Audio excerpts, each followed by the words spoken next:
औरतों में चर्चा बहुत खतरनाक होता है और बहुत जल्दी होता है।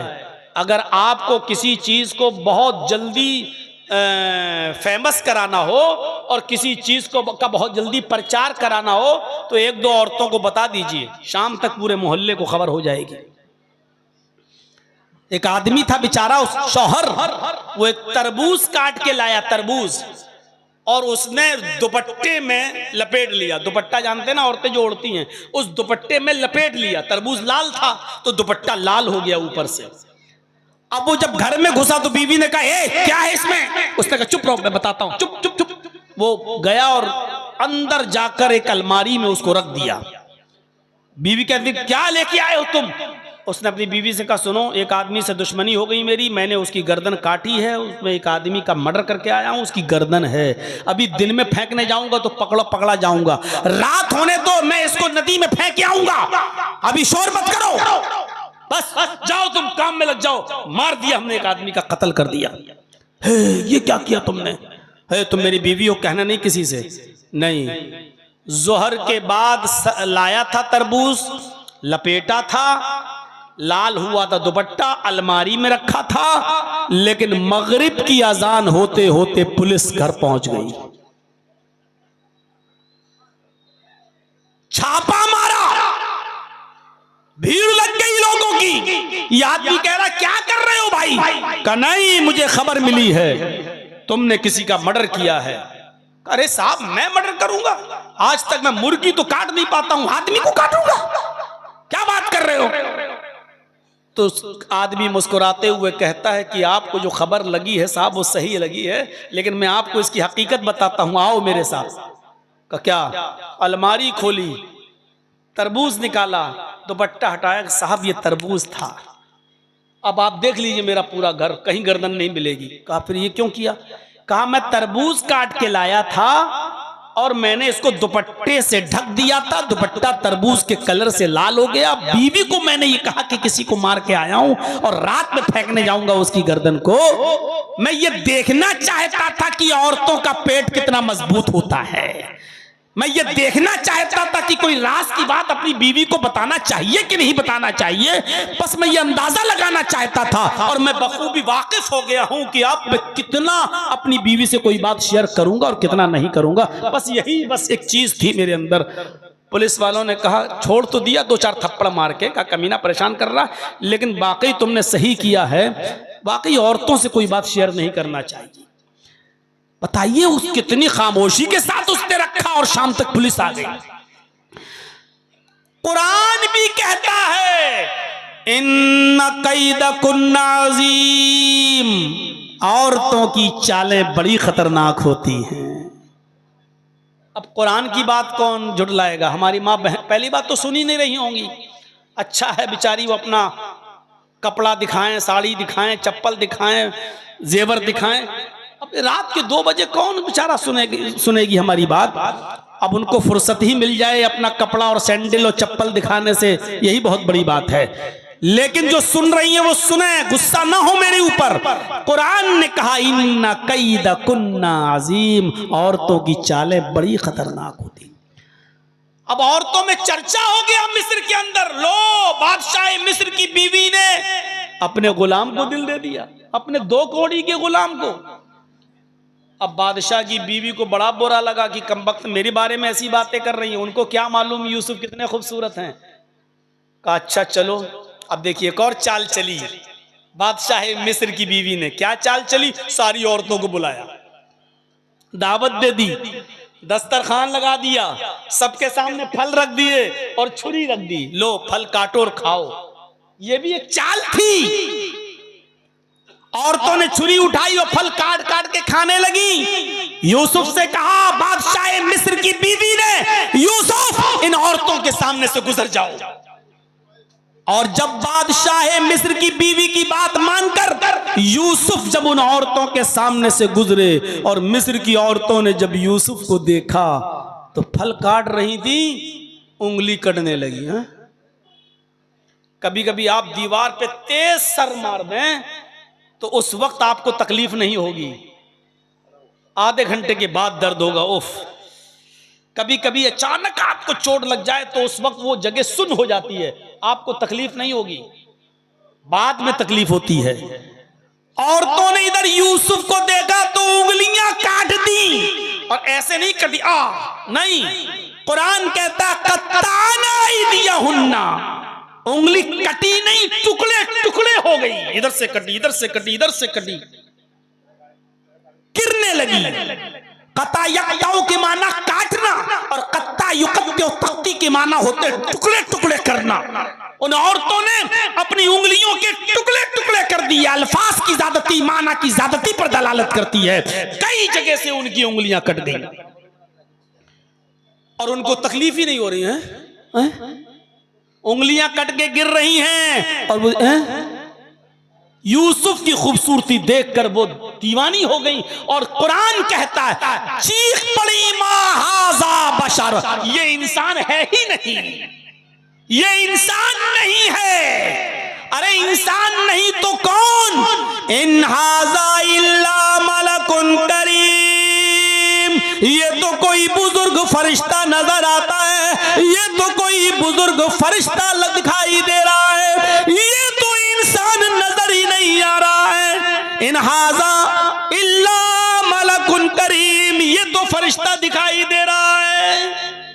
अभी तक बादशाह मिस्र की बीवी फरेबता थी, अब सारी औरतें यूसुफ की दीवानी हो गई। कैसी खतरनाक चाल चली।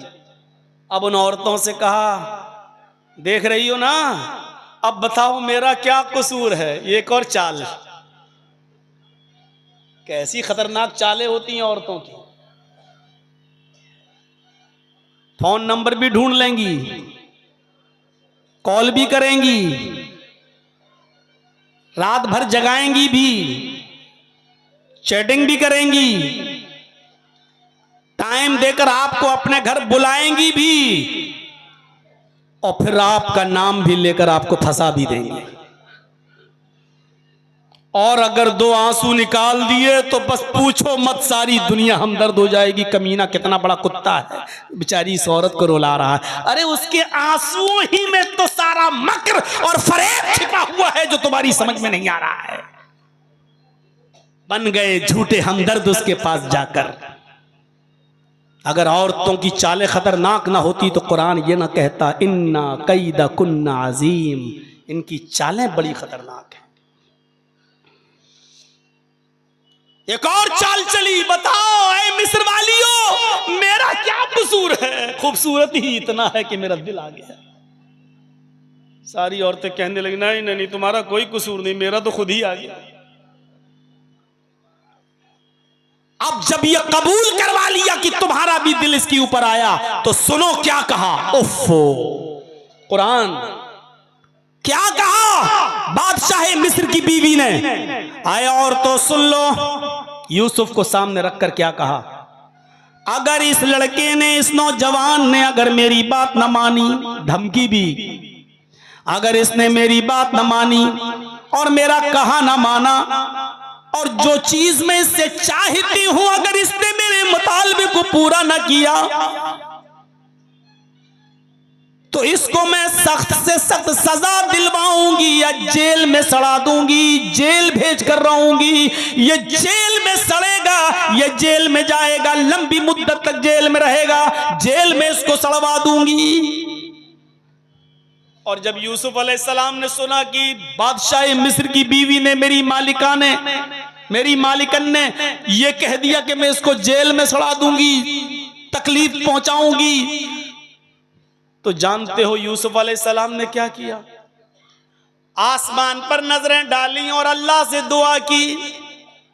जब यूसुफ अल्लाह से दुआ कर रहे थे तो उस दुआ में भी औरतों के मक्र फरेब और चाल का जिक्र कर रहे थे। और यूसुफ ने जो दुआ की वो क्या दुआ की, रब्बिस सिज्नु अहब्बु इलैया मिम्मा यदऊननी इलैहि, आए मेरे रब मुझे जेल में जाना ज्यादा महबूब है, मुझे जेल में जाना ज्यादा पसंद है, मुझे जेल में जाना गवारा है, लेकिन वो काम करना गवारा नहीं जिस काम की तरफ ये औरतें मुझे बुला रही हैं। यदूननी इलैहि, जिस काम की तरफ ये मुझे बुला रही हैं। पता चला कि एक औरत नहीं बुला रही थी, सारी औरतें ये चाह रही थी कि यूसुफ मेरे साथ मुंह काला कर ले, यूसुफ मेरे साथ टाइम दे दे और मुझे वक्त दे दे। इसलिए यदूननी जमा मुअन्नस गायब का सेगा इस्तेमाल हुआ है। क्या कहा?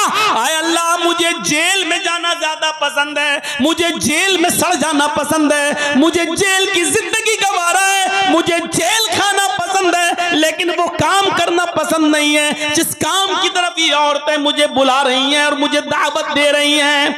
इसके बाद जो दुआ की वो ये की, व इल्ला तस्रिफ अन्नी कैदहुन्ना, आय अल्लाह इनकी चालों से बचाना तेरा काम है, आय अल्लाह इनके मकरो फरेब से बचाना तेरा काम है। आय अल्लाह, अगर तूने मुझे इनके चालों से महफूज न किया, इनके इरादों से महफूज न किया, इनकी चालों से और इनके ढोंग से अगर तूने मुझे मेरी हिफाजत ना फरमाई, अस्बु इलैहिन्ना व अकुम मिनल जाहिलीन, तो मैं भी इनकी तरफ गिर जाऊंगा, मैं भी इनकी तरफ माइल हो जाऊंगा, मैं भी इनकी तरफ झुक जाऊंगा।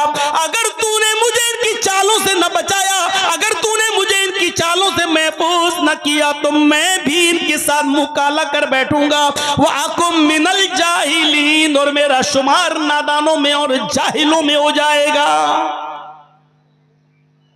क्या कहा यूसुफ अलैहिस्सलाम ने? अल्लाह इनकी चालों से तू मुझे बचा ले, जेल में भले ही चला जाऊं वो मुझे गवारा है। अब सुनिए, तालीम देखिए क्या है। यूसुफ अलैहिस्सलाम के फिर वो पीछे पड़ के रह गई, ये जेल में भी जाने के लिए तैयार है, जबरदस्ती करूं इसके साथ। अब जबरदस्ती करने लगी। क्या कहा? यूसुफ इधर आओ, चलो एक काम है। कुरान कहता है अंदर ले गई, ये दरवाजा बंद, और अंदर ले गई, दूसरा दरवाजा बंद, और अंदर ले गई, तीसरा दरवाजा बंद, कई दरवाजों के अंदर ले गई। और जब लास्ट वाले कमरे में पहुंची तो कहने लगी, आए यूसुफ आओ, अच्छा मौका है, एक खूबसूरत औरत तुम्हारे पास है, तन्हाई का मौका है, आओ आओ मेरे करीब आओ। यूसुफ को जब अपने करीब बुलाने लगी तो यूसुफ अलैहिस्सलाम ने कहा, माअज़ल्लाह, अल्लाह की पनाह, मैं ये काम नहीं कर सकता। वो उठी, यूसुफ भागे। कुरान देखिए, यूसुफ अलैहिस्सलाम ने दरवाजा खोला, आगे बढ़े, ये भी आगे बढ़ी, दूसरा दरवाजा खोला और आगे बढ़े, आखिरी दरवाजे पे पहुंच गए। पहुंचते पहुंचते उस औरत ने यूसुफ के दामन को पीछे से पकड़ा और यूसुफ दरवाजा पकड़े हुए थे ऐसे। यूसुफ ये हट गया, यूसुफ दरवाजा पकड़े हुए थे पहले से, और जैसी खींचा उस औरत ने अपनी तरफ, बादशाह मिस्र की बीवी ने अपनी तरफ यूसुफ को खींचा तो यूसुफ का कुर्ता पीछे से फटता चला गया। कौन ये खतरनाक लाइट मार रहा भाई? ये लाइट लड़कियों पे मारी जाती है तो मुझ पे मार रहे हो, इतनी भी अकल नहीं है तुम्हें? जरूर कोई छिछोरा है जिसको उसके बाप ने तरबियत नहीं दी। मेरे भाइयों, जैसे ही खींचा यूसुफ जमीन पर गिरे, सामने दरवाजा खुल गया, क्योंकि यूसुफ दरवाजे को पकड़े हुए थे, उसने पीछे से खींचा, कुर्ता फटा, ऐसे गिरे, दरवाजा खुल गया, यूसुफ जमीन पर गिरे, सामने बादशाह खड़ा है। गौर करो, बादशाह, पीछे से कमीज फटी हुई। फौरन इस औरत ने जब देखा तो देखने के बाद अपने शौहर को दरवाजे पर देखा, झट से वही चीज जो मैं पहले कह रहा था आपको, इन्न कैदकुन नाज़िम, बड़ी खतरनाक होती है इनकी चालें। तो यूसुफ अलैहिस्सलाम पर ही इल्जाम लगा दिया। देख रहे हैं आप, अंदर ले गई बादशाह मिस्र की बीवी, दरवाजे बंद किए बादशाह मिस्र की बीवी ने, यूसुफ को बुलाया बादशाह की बीवी ने, लेकिन जब पकड़ी गई चोरी तो सामने बादशाह खड़ा है और बादशाह मिस्र की बीवी कहती है, जो तुम्हारे अहल के साथ, बीवी के साथ गलत काम के इरादे से अंदर घुस जाए कपड़े तक फट जाएं, ऐसे शख्स की सजा क्या होनी चाहिए? बिलाखिर उस यूसुफ अलैहिस्सलाम को तोड़ मरोड़ कर इल्जाम लगाकर जेल के अंदर भिजवा दिया। मुफस्सिरीन के अलग अलग अक़वाल हैं। कोई कहता है कि 10 साल यूसुफ जेल खाने में रहे, किसी मुफस्सिर ने लिखा है कि 7 साल जेल खाने में रहे, एक लंबी मुद्दत जेल खाने में रहे। ख्वाब की ताबीर बताई, मिस्र में जब कहत पड़ा, उस कहत की ताबीर बताई तो बादशाह ने फिर इजाजत दी कि उसको जेल से निकालो, और वही जो ये ताबीर बता रहा है वही उसका हल भी बताएगा, और किसी भी तरीके से उनको मुल्क मिस्र का बादशाह बना दिया गया। अब आप सोचिए, बचपन से दूर, अपने बाप से दूर, बचपन में कुएं में फेंके गए, मिस्र के बाजार में बेचे गए, फिर बादशाह के घर आए, फिर जवान हुए, मुख्तलिफ मराहिल से गुजरे, 7 साल या 10 साल जेल की सलाखों में भी रहे, उसके बाद निकले और मुल्क मिस्र के बादशाह बन गए। और बादशाह बनने के बाद अपनी कमीज एक कासिद को देकर भेजा, फला बस्ती में चले जाओ, एक बूढ़ा आदमी होगा, उसका नाम याकूब होगा, ये कमीज उसको दे देना, और इतना कह देना उससे कि ये कमीज तुम पहचान लोगे, वो बूढ़ा आदमी इस कमीज को पहचान लेगा। एक कासिद को कमीज दी, अपनी कुर्ता दिया अपना, और उस कमीज को देकर कासिद के हाथ से भेजा। वो कासिद नहीं जानता था कि जिसके पास भेज रहे हैं यूसुफ वो उनका बाप है। वो कासिद, वो इल्ची, वो दूत, वो मैसेंजर, वो पैगाम्बर जाता है और यूसुफ अलैहिस्सलाम की वो कमीज लेकर उस बस्ती में पहुंचता है, और पूछते पूछते याकूब को ढूंढ लेता है। याकूब अलैहिस्सलाम के पास जाकर कहता है, मुल्क मिस्र के बादशाह ने ये कमीज तुम्हें दी है, इस कमीज को देखो। उसने कहा, ये कमीज तुम्हें देंगे तो तुम पहचान लोगे ये कमीज किसकी है।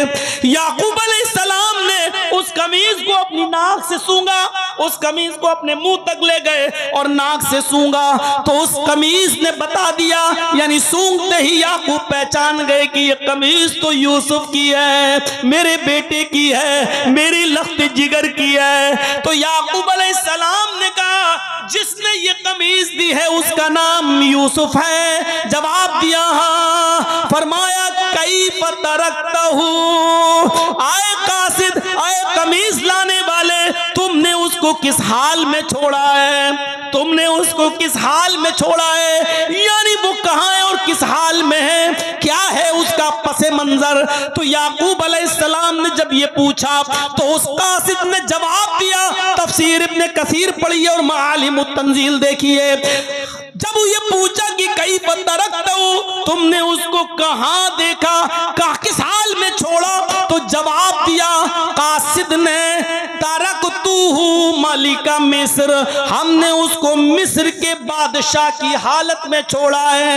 यानी याकूब इस वक्त वो शख्स बादशाह बनाए, हुक्मरान बनाए, मुल्क का मिस्र का बादशाह है। याकूब अलैहिस्सलाम ने सुना कि मेरा बेटा बादशाह है, मुल्क मिस्र का तख्त नशी है, बादशाह है, लेकिन ये सुनकर उनको खुशी नहीं हुई, रोने लगे और रोते हुए कहने लगे, ला असअलुकुम अन हाज़ा, मैं ये नहीं जानना चाहता कि यूसुफ बादशाह है या गुलाम, मैं ये नहीं जानना चाहता कि वो किस डिग्री पर है, कौन सी पोस्ट है उसके पास, मैं ये सब नहीं सुनना चाहता, बस मैं ये जानना चाहता हूँ, मेरे पूछने का मतलब यह है, असअलुकुम अन अय्यि दीन तरकतहु, कि तुमने उसको छोड़ा तो उसका दीन क्या है। मुझे ये मत बताओ कि वो बादशाह है, चेयरमैन है, एमएलए है, एमपी है, क्या है, ये मुझे मत बताओ। असअलुकुम अन अय्यि दीन तरकतहु, मुझे ये बताओ कि उसको तुमने किस दीन पे छोड़ा है। कासिद ने कहा, हमने उसको जिस दीन पे छोड़ा है बस इतना जानता हूँ, क़ाला यशहदु अल्ला इलाहा इल्लल्लाह, बस वो ये कहता है कि अल्लाह के अलावा हमारा कोई माबूद नहीं। याकूब अलैहिस्सलाम कहते हैं, फिर मेरे बेटे की तरबियत ठीक हुई है, अगर वो अल्लाह को पहचान रहा है, अल्लाह को अपना माबूद समझ रहा है तो कोई बात नहीं, उसकी तरबियत ठीक हुई है। इक़रा बिस्मि रब्बिकल लज़ी खलक़, इस तालीम से, जो दीनी तालीम है, इससे इंसान अपने रब को पहचानता है। और दीनी तालीम को छोड़कर दूसरी तालीम हासिल करने वालों ने मेरे भाइयों जरिए माश की तरह किस तरीके से उसको इस्तेमाल किया है वो हमारे और आपके सामने मौजूद है। नजरें डालो, हलाल और हराम की कोई तमीज आज हमारी सोसाइटी के अंदर नहीं रही है। आज किसी को भी देख लो, बैंकों में कितना पैसा उसका जमा है, सूद बढ़ रहा है, उससे पूछो कि सेविंग अकाउंट है उसमें सूद बढ़ता है तुम उसका क्या करते हो, या फिक्स डिपॉजिट तुम्हारी चल रही है उसका क्या करते हो। ये बताओ कि किस किस के पास क्रेडिट कार्ड है, और क्रेडिट कार्ड जब तुम बनवाते हो तो बताओ कभी अगर उसमें वक्त पर पैसा बैंक को नहीं दिया तो सूद देते हो या नहीं देते हो। तो मेरे भाइयों आप गौर करें कि उसी नबी ने हमें रब की मार्फत देते हुए इस कमाई को हराम करार देते हुए फरमाया कि दिरहमु रिबा याकुलुहु रजुलु वहुवा यालम। अगर कोई शख्स सूद का, ब्याज का 1 दिरहम खा ले, 1 दिरहम 1 रुपए से भी कम होता है, 1 दिरहम अगर सूद का खा ले, अशद्दु मिन सित्तिन व सलासीन ज़नियतन, गोया कि उसने 36 मर्तबा जिना किया है। अल्लाह के नबी फरमाते हैं 1 रुपया सूद का, और जानता है कि ये सूद का है और खाता है तो गोया कि वो 36 मर्तबा जिना करता है। यानी 36 मर्तबा जिनाकार को जिना करने के बाद जहन्नम में जो सजा मिलेगी वो सूद का 1 रुपया खाने वाले को मिलेगी। मेरे प्यारे साथियों जरा तसव्वुर करो कि जिनका कारोबार ही सूद का हो, जो कारोबार ही लेन देन ही जिनका पूरा सूद पे चल रहा हो, वो अंदाजा लगाएं। एक हदीस के अंदर अल्लाह के नबी ने फरमाया सूद खाने वाला ऐसा है जैसा कि वो अपनी मां से निकाह कर रहा है। यानी जिस तरह कुरान की आयतें 3 नहीं 3 लाख मर्तबा भी पढ़कर अगर मां के साथ निकाह करोगे तो मां हलाल नहीं हो सकती है, इसी तरीके से सूद पर कितनी बार कुरान और कुरान की आयतें पढ़कर भी अगर खाना चाहो तो सूद भी हलाल नहीं हो सकता। जिस तरह मां हराम रहेगी उसी तरह सूद भी हराम रहेगा। मेरे प्यारे साथियों ये तालीम आपको कुरान और हदीस की तालीम से मिलेगी, इसलिए रब की मारिफत बहुत जरूरी है। फिर याकूब अलैहिस्सलातु वस्सलाम ने सबसे पहले जो सवाल किया वो यही कि कैफ़ तरक्तहु, तुमने यूसुफ को किस हाल में छोड़ा। उसने कहा तरक्तहु मलिका मिस्र, मिस्र के बादशाह की हालत में छोड़ा। कहा ला असअलुकुम मन हाज़ा, मैं इसके बारे में नहीं जानना चाहता। असअलुकुम मान ये दीन इन तरक्तहु, मैं ये जानना चाहता हूँ कि तुमने यूसुफ को किस दीन पे छोड़ा। आला यशहदु अल्ला इलाहा इल्लल्लाह, कहा वो तो कहते हैं कि अल्लाह के अलावा कोई माबूद नहीं। आपने अपनी औलाद को क्या तालीम दी, क्या तालीम दी है आपने अपनी औलाद को, अपने रब के बारे में क्या समझाया है, अल्लाह की जात और उसकी मार्फत के बारे में आपने अपनी औलाद को क्या सबक सिखाया है। जिस तरह बाप का किरदार होता है औलाद की तालीम और तरबियत में, उसी तरह मां का किरदार भी होता है अपनी औलाद की तरबियत में। आपने सुना है एक डाकू था, एक डाकू हमारे उत्तर प्रदेश में जिसका नाम था सुल्तान डाकू, बहुत मशहूर डाकू था। पकड़ा गया, मुकदमा चला, फांसी की सजा हुई, और फांसी के दिन उससे जब आखिरी आरजू पूछी गई तो कहता है मुझे मेरी मां से मिलना है। जब उस डाकू के सामने उसकी मां को लाया गया, जल्लाद भी खड़ा है, जेलर भी खड़ा है, और जेलर ने कहा ले मिल ले अपनी मां से, और कुछ कहा हाँ अगर पूरा कर सकते हो तो बताओ। कहा ठीक है कोशिश करेंगे, बोलो क्या चाहते हो, तुम्हारे पास ज्यादा वक्त नहीं है। उसने कहा मुझे ज्यादा वक्त की जरूरत भी नहीं है, बस इतना चाहता हूं कि मुझसे पहले मेरी मां को तख्तेदार पे लटका दो, बस इतना चाहता हूं कि मुझसे पहले मेरी मां को फांसी दो। दोनों कहने लगे पागल है क्या, सजा तुझे हुई, फांसी इसको क्यों दूं, और इसकी क्या गलती। कहा सारी गलती इसी मां की तो है। जेलर साहब जब मैं 5 साल का था, मेरी मां बहनों अगर तुम्हें कपड़े दिखाने से फुर्सत मिल गई हो, अगर तुम्हें अपना जेवर दिखाने से फुर्सत मिल गई हो तो सुनो, अपनी औलाद की तरबियत में तुम्हारा किरदार सबसे नुमाया किरदार होगा। अगर तुमने अपनी औलाद की तरबियत अच्छी तरीके से कर दी तो। क्या कहा सुल्तान डाकू ने, जब मैं 5 साल का था मेरी मां ने मुझे पैसे दिए कि बेटा किराने की दुकान पे चले जाओ और अंडा लेकर आओ। मैं दुकान पर गया, मैंने किराने वाले से कहा एक अंडा दे दो, उसने अंडा दिया, उसने मुझसे कहा पैसे दो और मैंने उसको बेवकूफ बना दिया। मैंने कहा पैसा तो मैं दे चुका हूं। उसने सोचा बच्चा है झूठ तो बोलेगा नहीं, मैं ही भूल गया हूँगा लेने देने में, इसलिए कहा बेटा कोई बात नहीं, पैसे दे दिए तो कोई बात नहीं, जाओ। जब मैं अंडा लेकर अपनी माँ के पास आया, मैंने कहा माँ अंडा भी ले लो और पैसा भी बचा के लाया। माँ ने कहा कैसे? मैंने पूरी बात बता दी। दुकानदार ने कहा पैसे? मैंने कहा दे तो दिए। उसने भी कहा दे दिए होंगे। अच्छा ठीक है, मैं ही भूल गया बेटा, कोई बात नहीं।